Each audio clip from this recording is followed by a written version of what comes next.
Geography classes में आप लोगों का बहुत बहुत स्वागत है। आज का हमारा टॉपिक है विंध्याचल पर्वत श्रेणी। मेरा नाम इंजीनियर डी के राठी है। तो विंध्याचल जो पर्वत श्रेणी है, इसका विस्तार, इसका निर्माण, इसकी सबसे ऊंची चोटी, वह कई सारे टॉपिक इसके अंतर्गत इम्पोर्टेंट रहेंगे। तो सबसे पहले तो हम विंध्याचल श्रेणी की जो स्थिति है वह मैं चित्र के माध्यम से आपको बता देता हूं, ताकि हम उस भौगोलिक नक्शे को आधार बनाकर जो है आगे जो है उस चीज के साथ ही समझने की कोशिश करेंगे। पहले मैं आपको एक ये मैप बना देता हूं मध्य प्रदेश का, ताकि फिर हम उसी अनुसार उसको समझना थोड़ा हमारे लिए आसान हो जाएगा। अभी बड़ा करता हूं इसको मैं।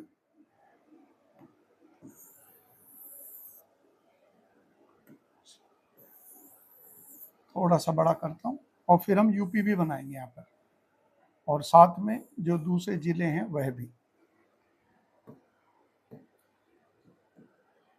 यहाँ पर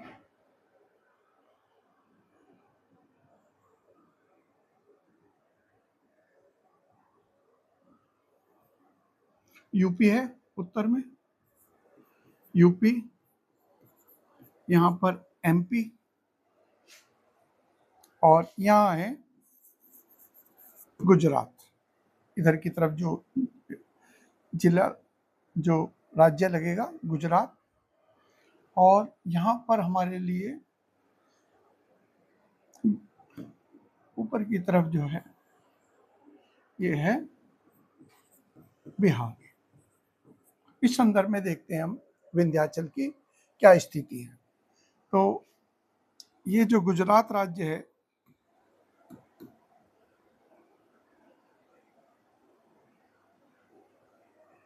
थोड़ा सा ठीक करते हैं इसे ताकि एग्जैक्ट रहे।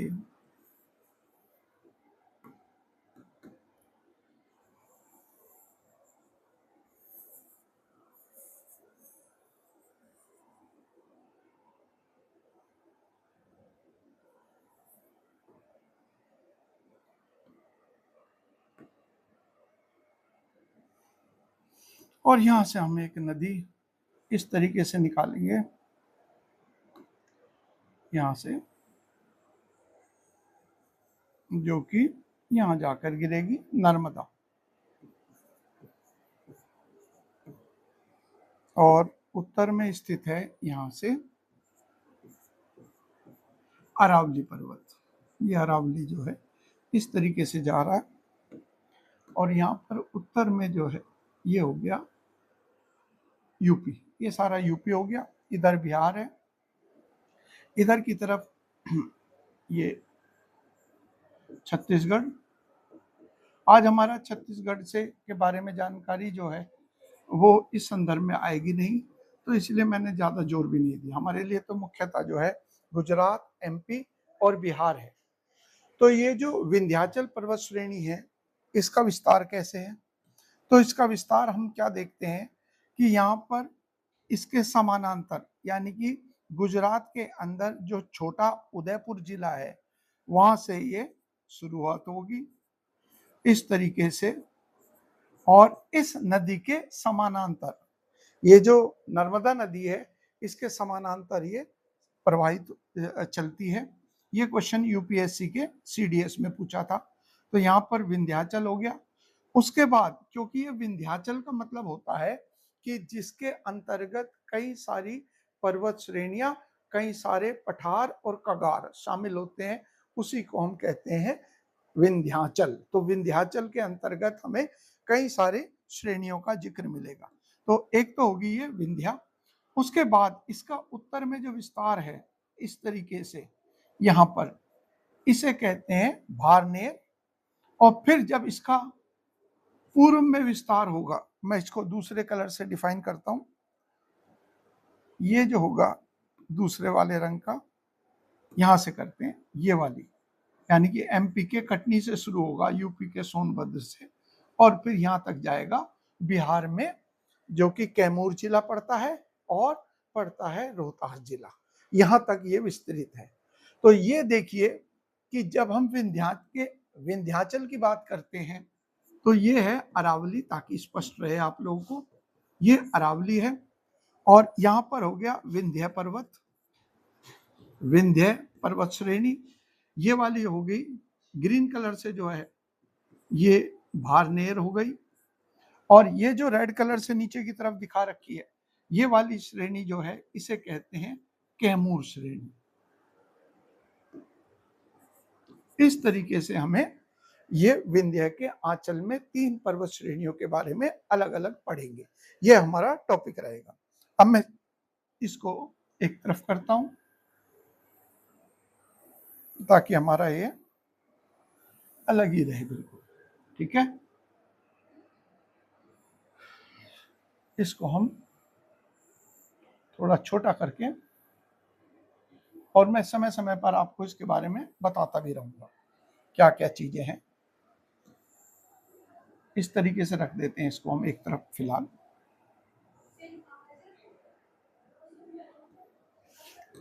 शुरुआत करते हैं, क्या क्या पॉइंट्स हैं जिनके साथ हम हर बार करते हैं। सबसे पहले जो है, सबसे पहले इसके बारे में इसकी स्थिति देखते हैं। ये सवाल जो है स्थिति से जुड़ा हुआ, ये आया था यूपीएसआई 2021 की परीक्षा में, एग्जाम में। क्या है, सबसे पहले तो यह जो है यह भौगोलिक विभाजक है, भौगोलिक विभाजक है किन किन के बीच में। तो सवाल कई रूप में पूछा जा सकता है, तो हम कहेंगे यह विभाजक जो है वह किन किन के बीच में है। ए, अगर हमें ये वर्ड यूज करना हो कि ये वाले जो हैं ये तो उत्तर भारत के मैदान हैं, यहां पर हम कहें कि गंगा के मैदान, तो गंगा जी के द्वारा जो निर्मित मैदान है वह, और इसके दक्षिण में यहां से शुरुआत हो गई ये वाली, यह होगी दक्षिण भारत की। तो यदि हम कहें कि यह भौगोलिक विभाजन है उत्तर भारत या गंगा के मैदान की और दक्षिण भारत या प्रायद्वीपीय भारत की, तो दोनों ही सत्य होंगे। तो हम क्या लिखेंगे इसमें, गंगा के मैदान, या फिर हम लिख सकते हैं उत्तर भारत को प्रायद्वीपीय या दक्कन के पठार से, या हम कह दें दक्षिण भारत से, दक्षिण भारत से।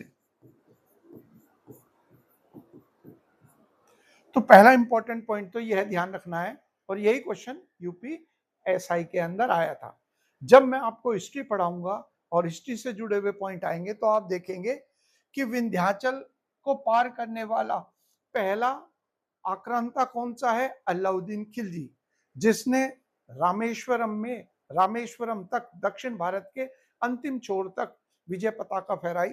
तो वह पहला शासक था जिसने विंध्याचल को पार किया, अथवा जिसने दक्षिण भारत पर भी हमला किया। तो पहला पॉइंट तो हमें यह ध्यान रखना है।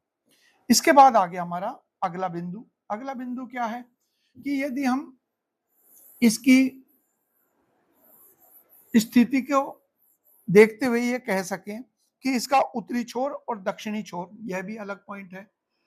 तो विंध्या का उत्तरी छोर,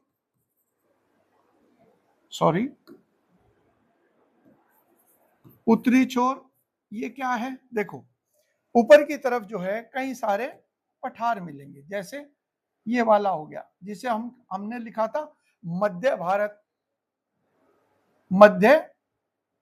भारत के पठार, जिसके अंतर्गत जो शामिल होंगे, जैसे आप यहाँ देखेंगे तो यहाँ पर क्या हो गया, ये सारे मध्य भारत के पठार है, जिसमें एक तो आ गया यहाँ पर ये बुंदेलखंड का पठार, इधर की तरफ आ गया बघेलखंड का पठार, ये पूरा क्षेत्र जो है ये बघेलखंड का पठार कहलाएगा।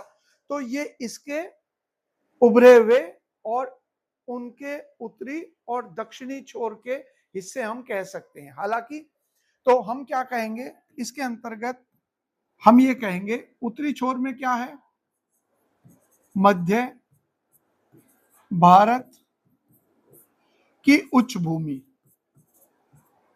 उच्च भूमि, जिसमें हमने यह वर्ड यूज किया कि बुंदेलखंड का पठार, बघेलखंड का पठार, तो ये तो उत्तरी छोर बता रहे हैं विंध्या की।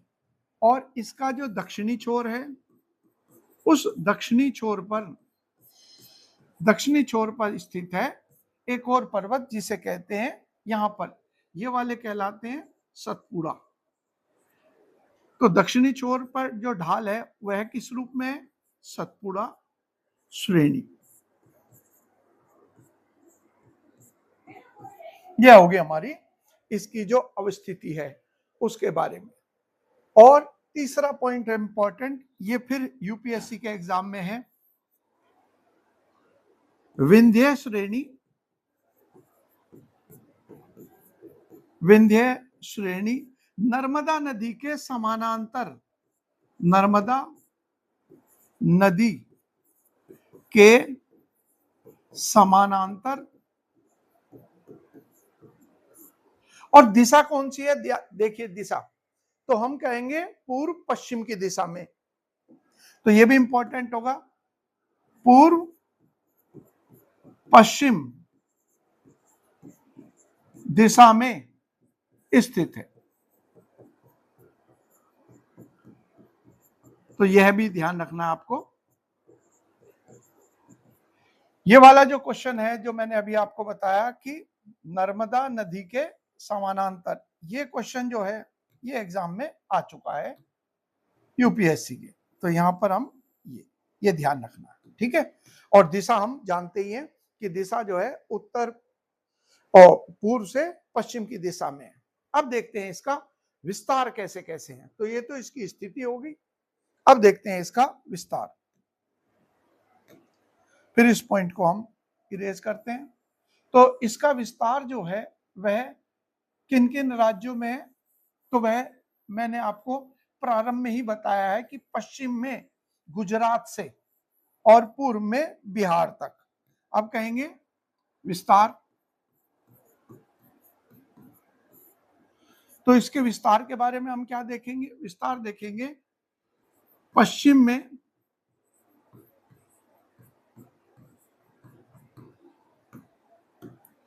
गुजरात से मध्य प्रदेश, उत्तर प्रदेश से होते हुए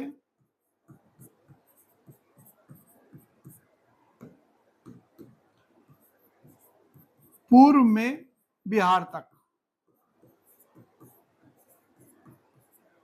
पूर्व में बिहार तक, ठीक हो गया। तो गुजरात में छोटा उदयपुर जिले से शुरू होकर और फिर यहाँ मध्य प्रदेश के जो प्रमुख जिले हैं जिसके अंतर्गत हमें कई नदियों के उद्गम स्थल भी जानते हैं, यानी कि इसमें जो जिले आ जाएंगे इंदौर, झाबुआ आदि जिले होते हुए, और यहाँ शहडोल और कटनी होते हुए, और उत्तर में ये बुंदेलखंड के जो जिले हैं मध्य प्रदेश के, ये सारे शामिल। और फिर बिहार के अंदर जो है वह दो जिले आएंगे, कैमूर और रोहतास जिला। तो बिहार में कौन कौन से हैं, कैमूर और रोहतास। और उत्तर प्रदेश के अंदर देखेंगे तो मिर्जापुर पड़ेगा और सोनभद्र जिला। हालांकि उत्तर प्रदेश के कई जिले जैसे महोबा है उसके अंतर्गत भी हम शामिल करेंगे, क्योंकि कलंजीर का किला जहां पर शेरशाह सूरी की मृत्यु हुई थी लड़ाई के दौरान, तो वह उत्तर प्रदेश में ही पड़ेगा, महोबा जिले में। तो ये जो ऊपर की भारनेर पहाड़ियां हैं जो विंध्याचल का हिस्सा है, वहां पर भी हम पाएंगे। तो इस तरीके से इसका विस्तार जो है वह हमें प्राप्त होता है इन क्षेत्रों में। अब देखते हैं इसकी आयु। तो यदि हम इसकी आयु की बात करते हैं तो हम यह पाते हैं कि इसकी आयु जो है वह बहुत पुरानी है। तो हम कह सकते हैं यह प्रोटीरोजोइक काल की है। अब इस प्रोटीरोजोइक काल को जो है हम क्या कह सकते हैं, इसको हम कह सकते हैं 57 करोड़ वर्ष से लेकर और जब तक पृथ्वी का उत्पत्ति हुई, यानी कि 4.6 अरब वर्ष पूर्व, ये सारा का सारा काल जो है प्रोटीरोजोइक काल कहलाता है। यानी कि हम ये कह सकते हैं कि यह बहुत प्राचीन पर्वत श्रेणी है। हालांकि इससे भी पुरानी जो है वह हमने पढ़ी थी अरावली पर्वत श्रेणी। तो उसके बारे में हम लोगों ने जो पढ़ा था उसमें यह पढ़ा था कि वह 250 करोड़ वर्ष पूर्व की थी। तो इसकी जो समय सीमा है जहां पर ये उत्पन्न हुआ, उस मामले में इसका जो आयु है वह कौन सी बैठती है, 100 करोड़ वर्ष पूर्व। तो यानी कि अगर हम अरावली से तुलना करें तो अरावली की तुलना में ये नहीं है। हालांकि हिमालय और दूसरी पर्वत श्रेणियों की हम बात करें तो उसकी तुलना में यह पुरातन है, पुरानी है। तो ये इसके निर्माण का काल हो गया। अब अगला पॉइंट है कि यह जो श्रेणी है यह कई अन्य पर्वत श्रेणियों से मिलकर बनी है। फिर लिखेंगे कई पर्वत श्रेणियों से मिलकर बनी है, ताकि हमारे लिए टॉपिक जो है वो बिल्कुल क्लियर रहे किस तरीके से हमें पढ़ना है। तो उसमें हम क्या क्या करेंगे, जैसे एक हम कहेंगे भारनेर या भांडेर भी कहते हैं इसको। तो भारनेर या भांडेर इस तरीके से इंग्लिश में लिखते हैं, भारनेर। अलग से हम पढ़ेंगे किस जगह हिस्सा पड़ेगा, तो यानी कि इस विंध्या के उत्तर पूर्व में, उत्तर में जाकर पूर्व में। और बी जो श्रेणी है वह कौन सी कहलाती है, ये वाली कैमूर। तो कैमूर श्रेणी, तो कैमूर श्रेणी क्या होगी, यह सबसे पूर्वी है, सबसे पूर्वी श्रेणी।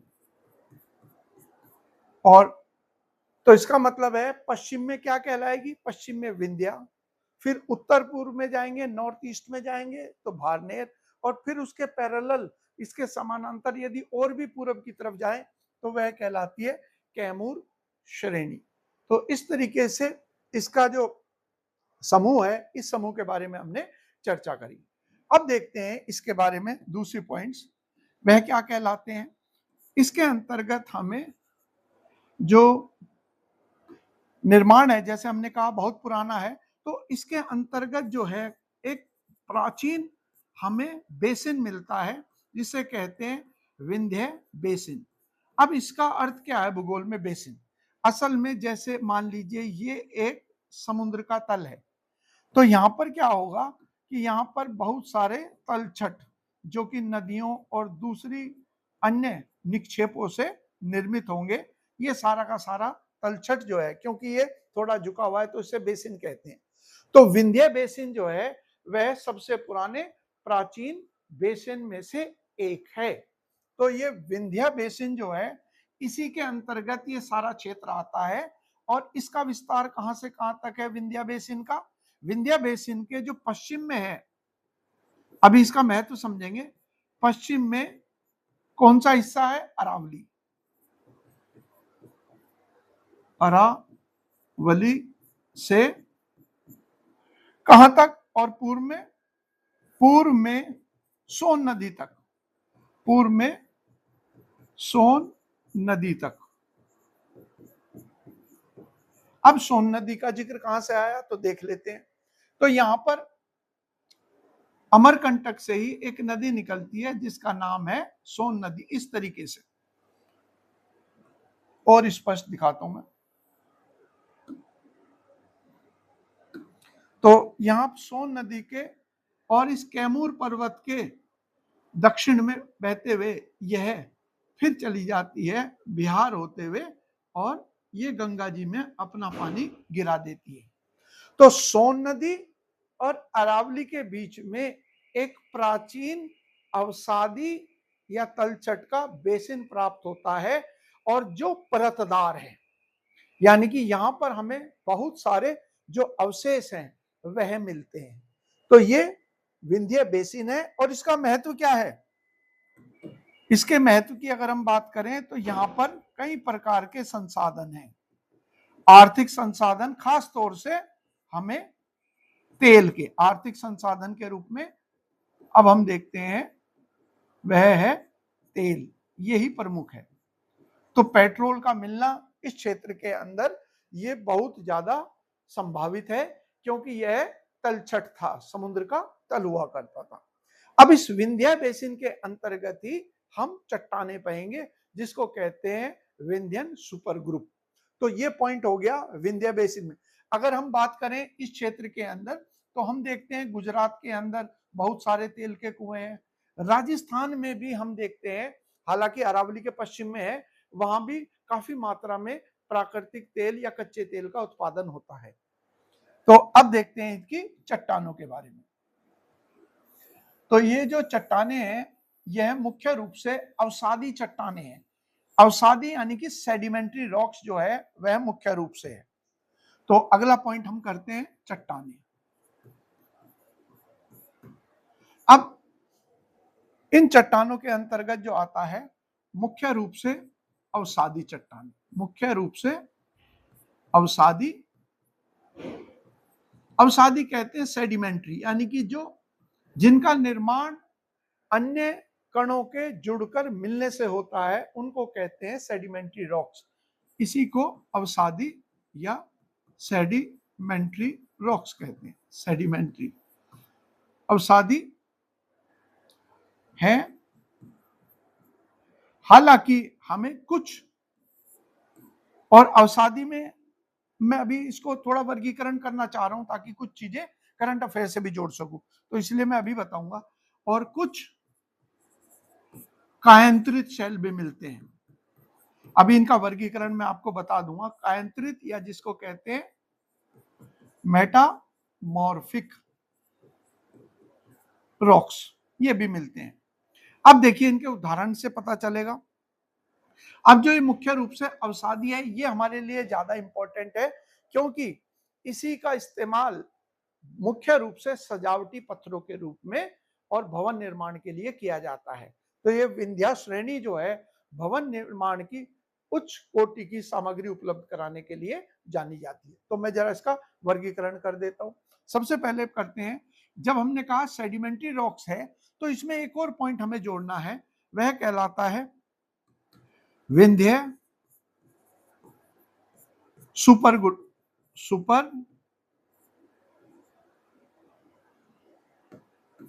समूह, विंध्य सुपर समूह।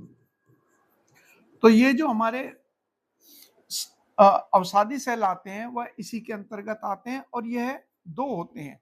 एक तो कहता है लोअर समूह, इसे कहते हैं निचला,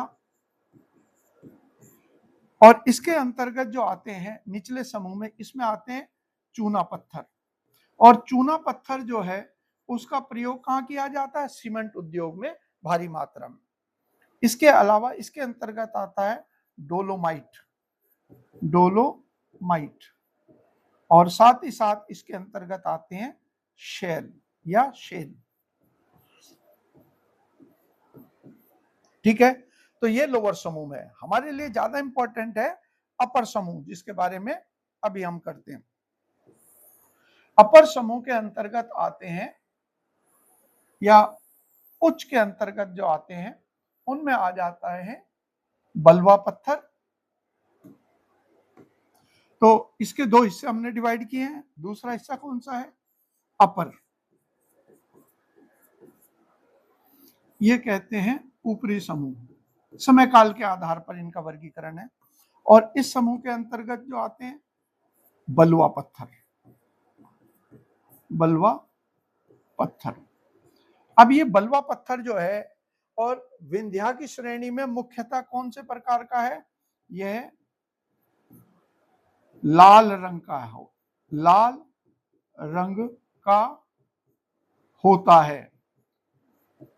ठीक है, यह भी ध्यान रखना हमें। इसीलिए और इनका प्रयोग जो है यहां पर लिख लेंगे हम, इनका प्रयोग सजावटी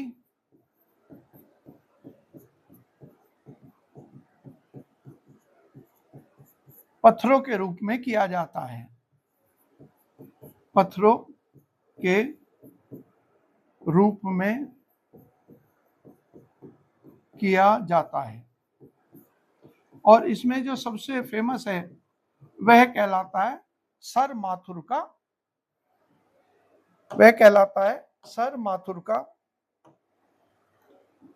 बलवा पत्थर, जिसका उपयोग अनेक भवन निर्माण के लिए किया गया है। जैसे दिल्ली में जो ऐतिहासिक हमारी इमारतें हैं उनके लिए इसका इस्तेमाल है।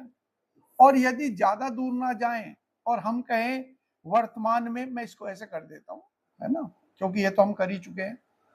तो यहां पर हमें क्या ध्यान रखना है, देखो यह ध्यान रखना है धौलपुर रेड सैंडस्टोन, यानी कि इसे कहते हैं धौलपुर लाल बलवा पत्थर, जो कि मिलता है कहां पर, कहां पर, तो हमारा उत्तर होगा जिस सर माथुर है कहां पर, धौलपुर राजस्थान, धौलपुर राजस्थान। और जहां इसका उपयोग कहां कहां किया गया है वह देख लीजिए। इसका उपयोग नई संसद भवन के निर्माण में, जो दिल्ली में बनी है, नई संसद भवन, इसके अलावा दिल्ली का लाल किला, या मैं दिल्ली एक जगह लिख दूंगा, दिल्ली में जितनी भी इमारतें हैं वो सारी मैं लिख रहा हूं। दिल्ली के अंदर लाल किला, दिल्ली में जामा मस्जिद,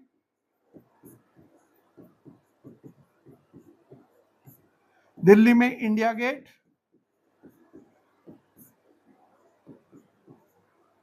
दिल्ली में राष्ट्रपति भवन, और दिल्ली में हुमायूं का मकबरा, हुमायूं का मकबरा। ये सारी की सारी जो है वो कहां पर मिलती है, वह सारी की सारी हमें इसी क्षेत्र के अंदर, इसी क्षेत्र के पत्थरों से निर्मित की गई है। और दो और है, ये तो सारी की सारी होगी हमारी आगरा में, मैं इसको ऐसे कर देता हूं। तो ये सारी की सारी जो है आगरा में, और सॉरी,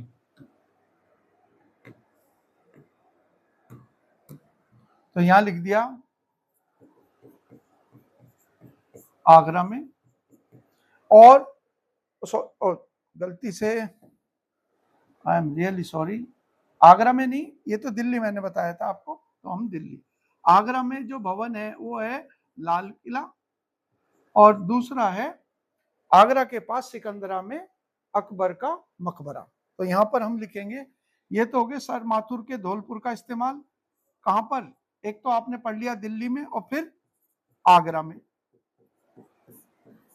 तो आगरा में इसका उपयोग कहां, किस निर्माण के लिए किया गया है, लाल किला, जिसे स्वयं अकबर ने ही निर्माण कराया था, और सिकंदरा जो पड़ती है आगरा के पास, वहां पर स्थित है अकबर का मकबरा, अकबर का मकबरा। और तीसरा हम और लिख सकते हैं कहां पर, तीसरा हमारा है जो खुद एमपी मध्य प्रदेश के अंदर है। मध्य प्रदेश में जो स्तूप हैं विख्यात वाले कौन कौन से हैं, तो प्रमुख स्तूप हो गया सांची का स्तूप, भरूच का स्तूप, तो इन सब के निर्माण में योगदान जो है इसी सरमाथुर यानी कि लाल बलुआ पत्थर का किया गया है। ये हो गया हमारा इससे जुड़े हुए पॉइंट। अब इन पत्थरों में यानी कि जो ये अवसादी पत्थर है, इन्हीं के अंदर हमें अवशेष भी मिले हैं डायनासोर के, और इसीलिए डायनासोर का एक पार्क भारत में जिसे जुरासिक पार्क कहते हैं वह गुजरात में। तो यहां पर लिख देते हैं डायनासोर के अवशेष, डायनासोर के अवशेष। ये कहां मिले हमें? तो मुख्य रूप से नर्मदा घाटी में, मुख्य रूप से नर्मदा घाटी में और विंध्य बेसिन में, विंध्य बेसिन में। इसके अंतर्गत हम क्या करेंगे, जैसे और कौन कौन सी जगह पड़ जाएंगी? एक तो माही सागर, ये पड़ेगा गुजरात में, माही सागर। और यहां पर जो है देश का पहला डायनासोर फॉसिल पार्क है, इसे कहते हैं जुरासिक पार्क। आप जुरासिक पार्क यानी कि, और जुरासिक वो काल है जब पृथ्वी के ऊपर और जब पृथ्वी पर डायनासोर विचरण करते हैं। इसका समय काल जो रहता है वह 14.4 करोड़ से 20.8 करोड़ यानी कि लगभग 15 करोड़ से लेकर और लगभग 21 करोड़ वर्ष पूर्व पृथ्वी के ऊपर ये विशाल जीव डायनासोर जो हैं जब विचरण करते थे, उसी को जुरासिक काल कहते हैं। तो नर्मदा घाटी में कई स्थानों पर हमें इनके पदचिन्ह डायनासोर के और इनके अंडे मिले हैं। तो इसीलिए माही सागर गुजरात जो पड़ेगा, अब ये सारे जिले जो हैं ये वाला पड़ गया माही सागर, तो नर्मदा नदी के जस्ट उत्तर में स्थित है, जिसे कहते हैं माही सागर। इसके अलावा जो एमपी के जिले पड़ेंगे उसके अंतर्गत पड़ेंगे धार, झाबुआ, ये जिले हैं, जबलपुर, जहां पर हमें डायनासोर के अवशेष मिले। ठीक हो गया, तो ये संदर्भ हो गया इसका। अब देखते हैं सबसे ऊंचा शिखर कौन सा है इसका। तो सबसे ऊंचा जो शिखर है वह कहलाता है सद्भावना चोटी। तो यहां पर जो है सर्वोच्च शिखर की बात करते हैं, सर्वोच्च शिखर किसका? विंध्य श्रेणी का। ब्रैकेट में लिख देते हैं, कभी आप बीच बीच में याद आता रहे, विंध्य श्रेणी। इसका जो सर्वोच्च शिखर है वो क्या कहलाता है? सद्भावना, सद्भावना चोटी, या इसको कालूमरा चोटी भी कहते हैं, कालूमरा चोटी के नाम से भी। तो ये 752 मीटर है और स्थित है मध्य प्रदेश में।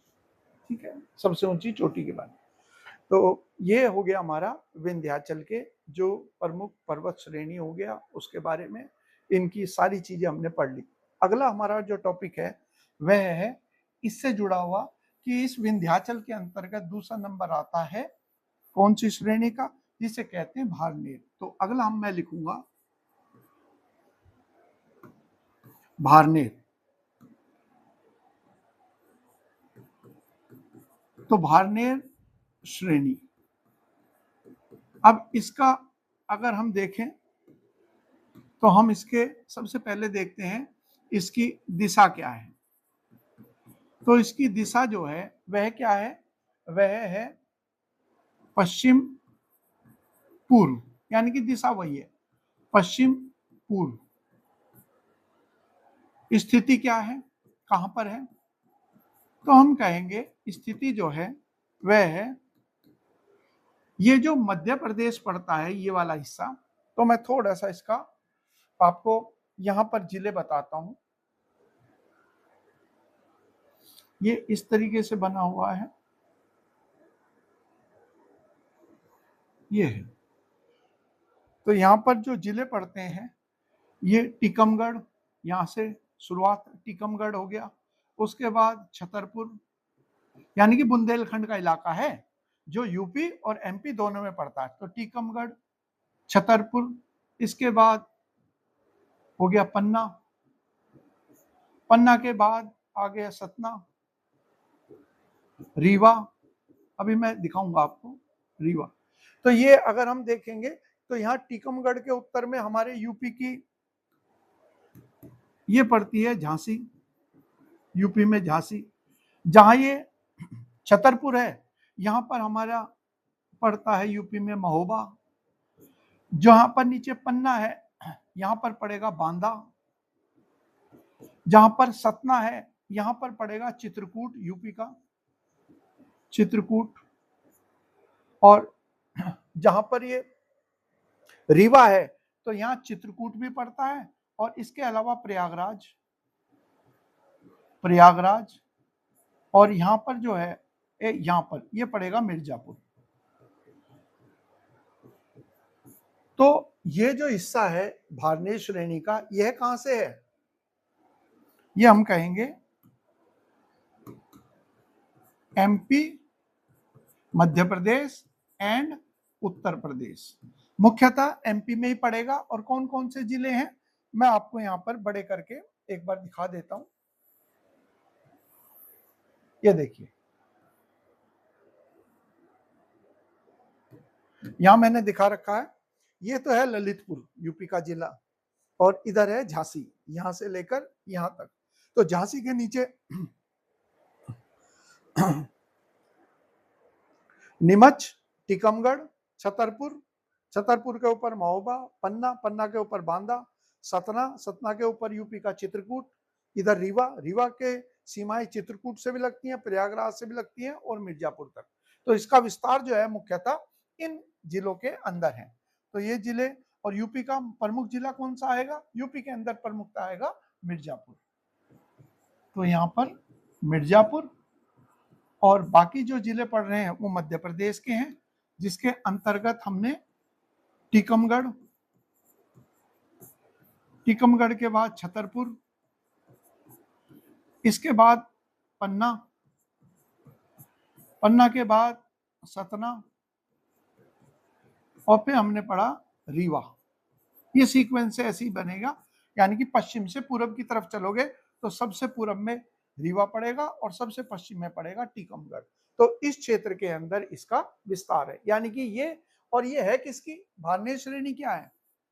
भारनेय श्रेणी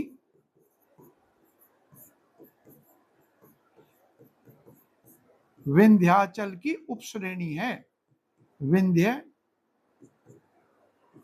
पर्वत की उपश्रेणी, उपश्रेणी यानी कि सब रेंज है। ठीक है, यह भी ध्यान रखना। तो इसकी दिशा होगी, स्थिति के बारे में पता चल गया।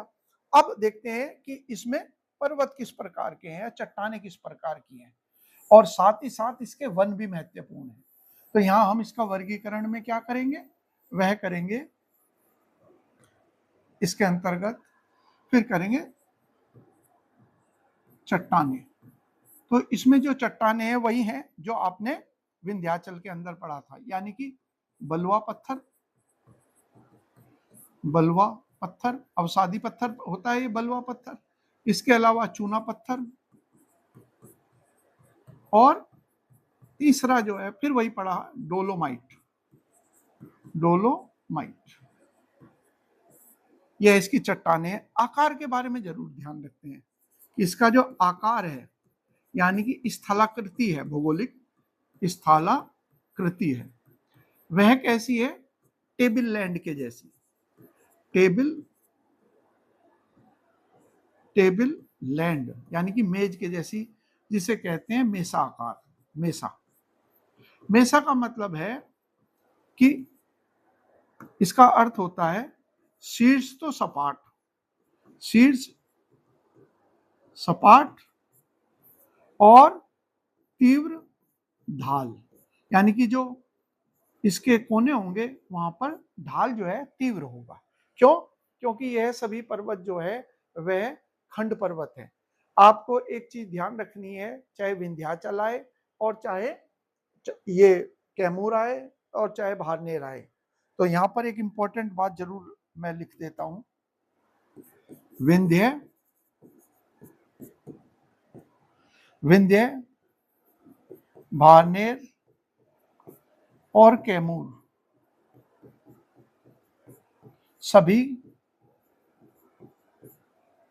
सभी श्रेणियां खंड पर्वत हैं। सभी श्रेणियां खंड पर्वत, इसे कहते हैं ब्लॉक माउंटेन। ये वाला ब्लॉक माउंटेन का मतलब होता है कि जब भूगर्भिक हलचल होती है तो भूपरपटी यानी कि सतह के कुछ हिस्से या तो नीचे धंस जाते हैं या कुछ हिस्से ऊपर उठ जाते हैं, वही ब्लॉक माउंटेन्स कहलाते हैं। तो हमारे ये सारे के सारे पर्वत जो हैं, और ये इंपॉर्टेंट है, इसको जरूर ध्यान रखना है। ये इस पॉइंट को मैं इसका फ्रेम भी सॉरी, तो ये इस श्रेणी के अंदर ये जरूर ध्यान रखना आप लोग को कि ये सभी खंड पर्वत की श्रेणी में आते हैं।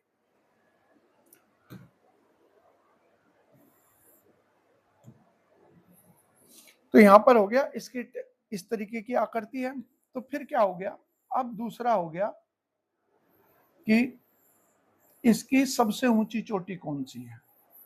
तो सर्वोच्च शिखर जो है वह कौन सा है, तो यहां पर आ जाएगा नाम सिद्ध बाबा। तो सर्वोच्च शिखर, अब पढ़ रहे हैं भारनेर के बारे में ना, सर्वोच्च शिखर भारनेर, भारनेर श्रेणी। तो यहां पर आएगा सर्वोच्च शिखर जो आएगा वह आएगा सिद्ध बाबा, सिद्ध बाबा। ये जो पड़ता है, ये पड़ता है मध्य प्रदेश के छतरपुर जिले में, छतरपुर मध्य प्रदेश। और इसकी कुल ऊंचाई जो है वह क्या है, 1172 मीटर इसकी कुल ऊंचाई है। और एक और चीज ध्यान रखना है कि हमें कि ये जो सिद्ध बाबा है यह बुंदेलखंड की भी सबसे ऊंची चोटी है। यह बुंदेलखंड की भी सबसे ऊंची चोटी है, सबसे ऊंची पर्वत चोटी है।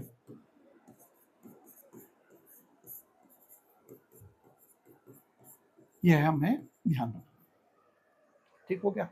अब पढ़ते हैं इसके अंदर पाए जाने वाले जो वन है। तो इसके अंतर्गत जो वन है वह किस प्रकार के हैं, उष्ण कटिबंधीय, उष्ण कटिबंधीय,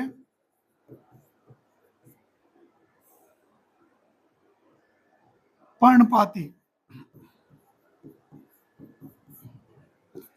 वन।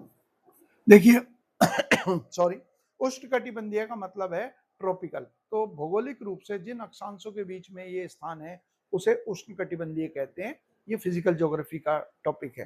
तो उष्ण कटिबंधीय को मोटे तौर पे मान लीजिए कि लगभग 30 डिग्री से लेकर उत्तर में और 15 डिग्री तक। यदि मैं एक यहां पर इस तरीके से बनाऊं पृथ्वी को और ये कर दूं यहां पर 0 डिग्री और फिर मैं लगभग 30 डिग्री ले आऊं उत्तर, ठीक है। तो ये जो क्षेत्र है 15 डिग्री तक, बीच में 15 पड़ गया, तो 15 डिग्री तक का ये क्षेत्र जो है उत्तर और दक्षिण दोनों में, इसी को कहते हैं उष्ण कटिबंधीय क्षेत्र। तो इसी क्षेत्र, इसी के अंतर्गत आता है। और अगर भूलने भी लगो तो ध्यान कीजिए भाई, 23.5 डिग्री जो है जो कि मकर रेखा कहलाती है, वो कहां से गुजरती है, मकर रेखा और कर्क रेखा, सॉरी ये कर्क रेखा यहां से गुजरती है। तो यानी कि ये क्षेत्र जो है 30 डिग्री, ये 23.5 है तो 30 ऊपर ही पड़ेगा। तो इसलिए ये किस क्षेत्र में आ रहा है, ये इस वाले क्षेत्र में आ रहा है 30 डिग्री, इसलिए पर्णपाती वन। और इसमें जो वृक्ष हैं, साल का वृक्ष। अब साल जो वृक्ष है ये बहुत ही ज़्यादा कठोर इसकी लकड़ी होती है और इसके अंदर जो कीड़े लगते हैं जैसे कि टर्माइट होती है, दीमक होता है, तो दीमक रोधी भी है। तो साल के वृक्ष का इस्तेमाल जो है वो रेलवे के स्लीपर बनाने के लिए किया जाता है। इसके अलावा सागौन, जिसे सांगवान भी कहते हैं और इंग्लिश में इसको टीक कहते हैं, इसकी भी यही विशेषता है, सबसे कठोर, सबसे महंगी लकड़ी, और यह भी दीमक रहित होती है और ये जल से भी प्रभावित नहीं होती। जैसे मिट्टियां लकड़ियां आमतौर पर पानी जब सोखती हैं तो फूल जाती है, ये पानी भी नहीं सोखती। इसके अलावा अन्य है कौन कौन सी? तेंदू। अब जो तेंदू है इसका इस्तेमाल होता है बीड़ी की पत्ती बनाने। तो बीड़ी बनाने के लिए जो लपेटने वाला जो उसकी पत्ती होती है वो तेंदू की होती है। इसके अलावा महुआ, महुआ जो है आदिवासियों का एक बहुत महत्वपूर्ण उत्पाद है और इसका इस्तेमाल मोमबत्ती बनाने के लिए, साबुन बनाने के लिए और आदिवासियों की धार्मिक कार्यों के लिए भी होता है। इसके अलावा एक पेड़ और पाया जाता है जिसको कहते हैं खेर। खेर जो है वो पान में जो कत्था लगता है वह खेर से प्राप्त होता है। तो इस प्रकार से कई सारे महत्वपूर्ण वनस्पति जिनका प्रयोग आर्थिक रूप से आदिवासी और सामान्य वर्ग करता है वह हमें इस क्षेत्र में पाए जाते हैं। तो वनस्पति कह लीजिए या वन कह लीजिए, वनस्पति यह हमें इसके अंदर मिला। इसके अलावा नदियों के बारे में, यानी कि ज्यादातर हम देखते हैं कि जो पहाड़ियां होती हैं, श्रेणियां होती है, वह नदियों के स्रोत के रूप में भी जानी जाती है। तो जहां तक इसमें नदियों की बात है तो इस क्षेत्र के अंदर जो प्रमुख नदियां हैं वह बेतवा, केन और धसान, तो उनका ये जल ग्रहण क्षेत्र है। तो यदि हम बात कर रहे हैं भारनेर की, तो नदियां कौन कौन सी हैं जो इस क्षेत्र से गुजर रही हैं या इससे इनसे निकलती हैं? उनके अंतर्गत 3 नदियों का नाम हम लिखेंगे। एक नाम तो बेतवा, एक केन और एक धसान। यह हो गया हमारा इसके बारे में। तो भारनेर जो श्रेणी है इसके बारे में कंप्लीट हुआ। अब पढ़ती है कैमूर। तो जो कैमूर श्रेणी है इसको देखिए, अगला है हमारा कैमूर श्रेणी।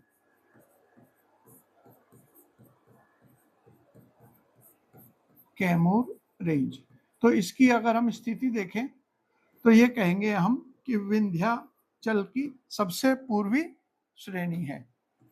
विंध्याचल की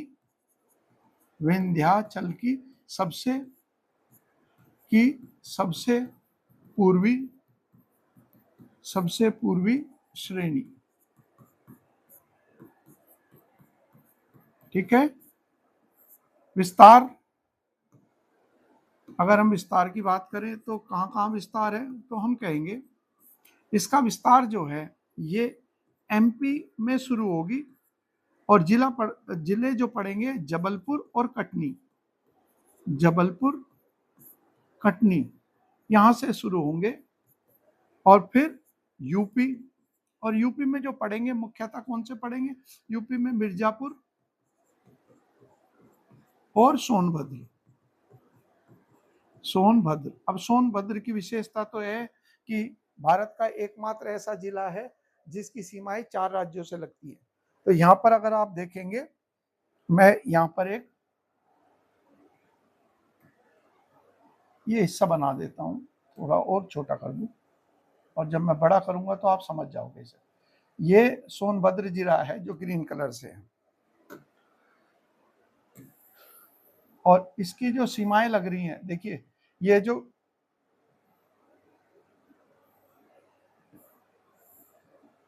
यहां पर देखिए ये जो ग्रीन कलर से है और रेड कलर का डॉट है, तो ऊपर में यहां तक ये सोनभद्र है। तो सोनभद्र की सीमा इधर तो मध्य प्रदेश से, यहाँ पर छत्तीसगढ़ से, यहाँ पर झारखंड से और यहाँ पर बिहार से। तो 4 राज्यों के साथ इसकी सीमाएं लगती हैं। और तीसरा राज्य कौन सा होगा इसके अंदर? तीसरा राज्य जो है वो होगा बिहार। तो इसका विस्तार जो है, और बिहार में कैमूर जिला और रोहतास जिला, ये है जहां तक इसका विस्तार हमें प्राप्त होता है। ठीक हो गया, ये कैमूर के बारे में। अब इसमें इसकी स्थलाकृति कैसी है, तो वही वाली स्थलाकृति जो है, यानी कि आकार किस प्रकार का है, तो जो आपने भारनेर में पढ़ा था, यानी कि टेबल लैंड, मेज के जैसी आकृति, जिसे मेसा कहते हैं, मेसा, यह है इसकी आकृति। इसके अलावा यहाँ पर हमें एक संरक्षित क्षेत्र भी मिलता है, ये यूपी के सोनभद्र में संरक्षित क्षेत्र, इसे कहते हैं कैमूर, इसका नाम है कैमूर वन्यजीव अभयारण्य, वन्यजीव अभयारण्य, जो यूपी के सोनभद्र में, सोनभद्र जिले के ये, और साथ ही साथ ये कैमूर क्षेत्र जो है, ये कई नदी का जलग्रहण क्षेत्र और कई नदी इसी से उत्पन्न होती है, वह भी देख लेते हैं कौन कौन सी है। और साथ ही साथ क्योंकि ये कगार है, तीव्र ढाल है इसके सभी कोनों पर, तो यहाँ पर कई सारे जलप्रपात जो है वह भी निकलते हैं। तो यहाँ पर देखते हैं, इसके बाद आ गया हमारा नदियां। तो यह है कई नदियों का उद्गम और जल ग्रहण क्षेत्र, यानी कि इसमें में से कई सारी नदियां जाकर प्रमुख नदियों में गिरती हैं, तो जल ग्रहण क्षेत्र उपलब्ध कराता है।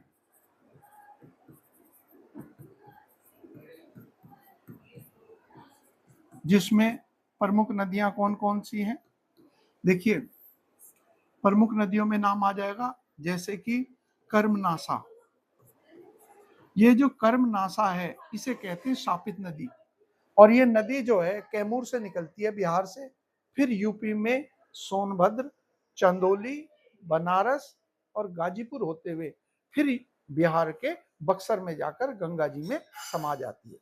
तो ये जो है कर्मनासा, इसका उद्गम स्थान जो है वो कैमूर श्रेणी ही है, कैमूर जिले बिहार के अंदर। इसके अलावा एक और नदी है टोंस नदी, ये टोंस नदी जो कि प्रयागराज के पास जाकर गंगा जी में मिल जाती है, उसका भी उद्गम स्थान जो है वह कौन सी है, जो श्रेणी हम पढ़ रहे हैं कैमूर श्रेणी, इसे ध्यान रखना है, कैमूर लिख देता हूं ताकि आपको ये ध्यान रहे। इसके अलावा जो ये सोन नदी है, ये सोन नदी की उत्तरी दीवार बनाती है, सोन नदी की उत्तरी दीवार कौन सी होगी, कैमूर श्रेणी की उत्तरी दीवार।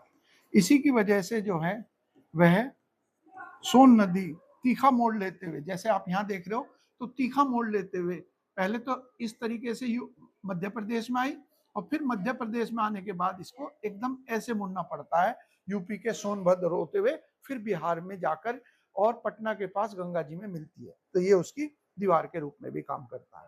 तो अगर हम बात कहें तो हम कह सकते हैं कि टोंस नदी और सोन नदी, क्योंकि टोंस नदी कहाँ बहेगी, इस विंध्या कैमूर के उत्तर में जो मैं यहाँ दिखा रहा हूँ, और नीचे वाली कौन सी है, सोन नदी, तो इन दोनों के बीच में जल विभाजक के रूप में यह कार्य करता है। और यदि चट्टानों की बात करें तो सेम वही चट्टानें, यानी कि बलुआ पत्थर, चूना पत्थर और डोलोमाइट, वही जो सजावटी पत्थरों के लिए पूरा विंध्याचल प्रसिद्ध है। तो चट्टानों में वही नाम आएगा, चट्टानें, बलुआ पत्थर और चूना पत्थर, चूना पत्थर, डोलोमाइट।